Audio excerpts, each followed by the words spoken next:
Je pár vecí, ktoré si človek uvedomí až časom. Nie v škole, nie z kníh, ale zo situácií, ktoré zažije. Z rozhovorov, z chýb, z momentov, keď veci nejdú podľa plánu.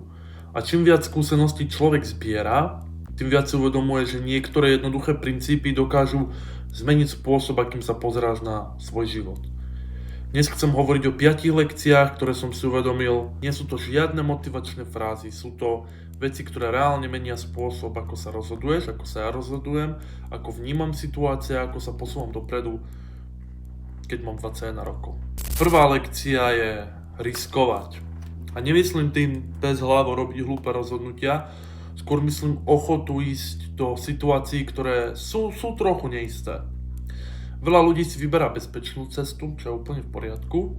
Robia to, čo poznajú. Držia sa toho, čo je komfortné a na prvý pohľad to dáva zmysel. Lenže problém je, že väčšina veľkých zmien v živote prichádza práve z momentov, ktoré boli na začiatku trochu riskantné. Môžeme to tak nazvať. Zmena práce, začatie projektu, presťahovanie sa do iného mesta, oslovenie ľudí. Chcem, aby si pochopil, že risk nie je hazard. Ešte raz. Risk nie je hazard. Risk je ochota urobiť krok do neznáma, keď cítiš, že to môže niečo zmeniť. Ak nikdy neriskuješ, život sa síce zdá stabilný, ale často sa zmení na pomalú stagnáciu. Druhá lekcia je veľmi jednoduchá. Pýtať sa. Je zaujímavé, koľko príležitostí v živote existuje len preto, že sa niekto odvážil položiť otázku. Ľudia sa často nepýtajú, boja sa vyzerať hlúpo, boja sa odmietnutia, alebo majú pocit, že by mali všetko vedieť, lenže realita je presne opačná. Väčšina z nás práve, že veľa toho nevie. Ľudia, ktorí sa pýtajú, sa učia rýchlejšie, získavajú viac informácií a často sa dostanú k príležitostiam, ktoré by inak ani neexistovali. Veľa vecí v živote nie je nedostupných preto, že by neboli možné, ale proste sa na to ešte nikto nespýtal. Tretia lekcia je pozerať sa na veci z tretej perspektívy. Keď sme priamo v nejakej situácii, často ju vnímame veľmi úzko a emócie, ego, stres dokážu úplne skresliť tú realitu. A zamyslite sa, koľkokrát sa to vám reálne stalo, že to nebolo až také zlé, aké to v skutočnosti napríklad bolo. Preto je extrémne užitočné vedieť urobiť krok späť. Predstav si, že na situáciu pozeráš ako pozorovateľ, ako spektátor. Hej. Zrazu začneš vidieť veci trochu inak. Kto reaguje impulzívne, kto manipuluje, kde je skutočný problém. Dokážeš odhaliť tieto veci.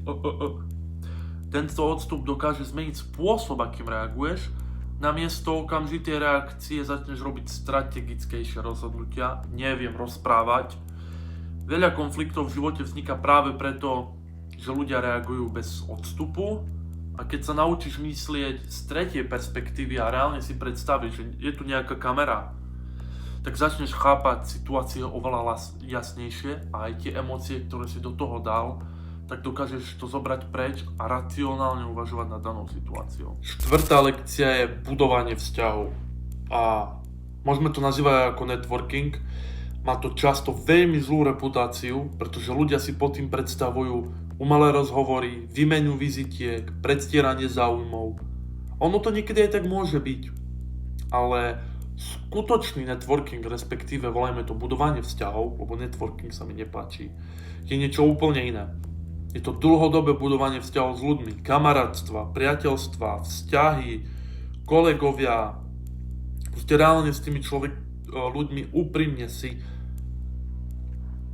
Každý človek, ktorého stretneš, má iné skúsenosti, iné kontakty, iné pohľady na veci. A to je dobré. Práve preto tieto spojenia často vytvárajú nové príležitosti. Sekám sa zase, nepôjdem znova, pokračujeme. Veľa vecí v živote nevzniká cez inzeráty, formuláre, skupiny, cez networking akcie, ale vznikajú v rozhovoroch. Networking nie je o tom využiť ľudí. Je to o tom byť človek, s ktorým chcú ľudia spolupracovať, s ktorým sa chcú baviť, s ktorým sa zasmejú, s ktorým poplačú. Proste niekto, kto je spoľahlivý, zaujímavý, autentický.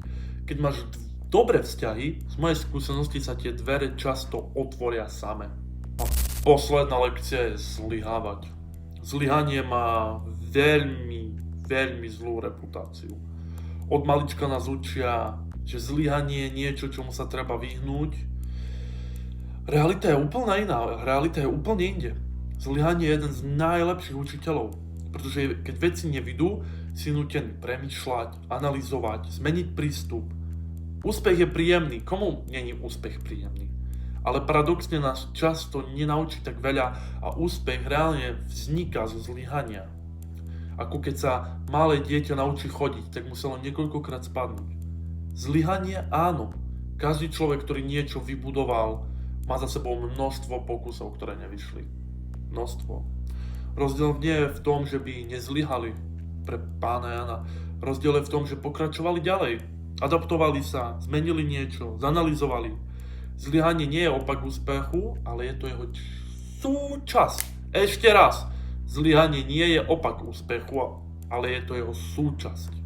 A keď sa na to pozriem spätne, tak veľa vecí, ktoré posúvajú život dopredu, majú jednu spoločnú vlastnosť. Sú trochu nepríjemné. Riskovať, pýtať sa, priznať si chybu, budovať vzťahy, skúšať znova. Ale práve tam sa začínajú diať zmeny. A možno práve tieto malé rozhodnutia, ktoré robíme každý deň, určujú smer nášho života viac, než si uvedomujeme.